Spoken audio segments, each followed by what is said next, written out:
Welcome teachers, instructors, instructional assistants. Today we're going to talk about objectives and we're going to take a look at the role that they play in our classrooms. And the idea for this mini lesson came about when we started our mock observations in preparation for the site visit from the Ohio Board of Regents. Objectives are mentioned in 2 of the 11 criteria assessed in their rubric, so it's important that we are all aware of the purpose and the use of objectives in our classroom. Objectives are basically learning goals that are aligned to the content standards. Teachers often use the question, what should the student be able to do by the end of the lesson, to guide the process of writing objectives. And because they're aligned to the content standards, writing objectives are usually just a simple rephrasing of the standard itself. For example, the objective of this mini lesson might read, by the end of this video, you'll be able to explain the purpose of learning objectives. Now you, as the learner, have a clear idea of the expectations of this video. As we proceed, keep this objective in mind. Another way to think about objectives from the teacher's perspective is to complete the phrase, the students will.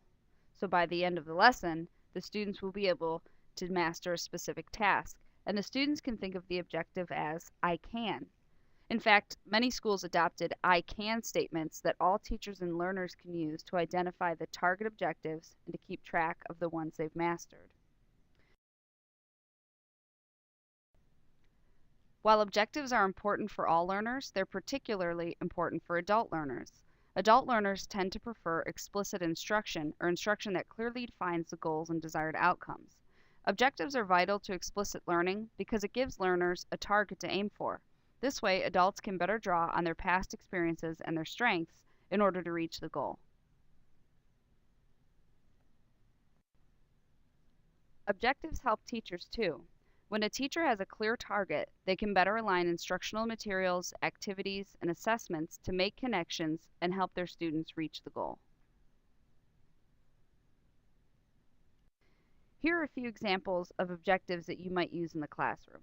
Remember to think of them as goals, or what the student will be able to do by the end of the lesson. You can see that the skill is different for each of them. Identify, understand, explain, compare. So the approach to the lesson and especially the evaluation will need to be different. Use these skills to help you as a teacher decide how to assess student learning. To be most effective, objectives should be posted or shared with students before the lesson. Many of us share our classrooms, so we can't necessarily leave information posted. In this case, write the objective for the day on the board and have students keep a list in their notebook. This way, students will have a list of all the skills they've mastered since attending the class. You could even provide the students with a list ahead of time so that they can check it off as they learn. That way, they can see what they've accomplished as well as see where they're headed. Well, this concludes the mini lesson on objectives. Did you meet the goal? Can you explain the purpose of learning objectives? Prove it by posting and discussing objectives in your next class.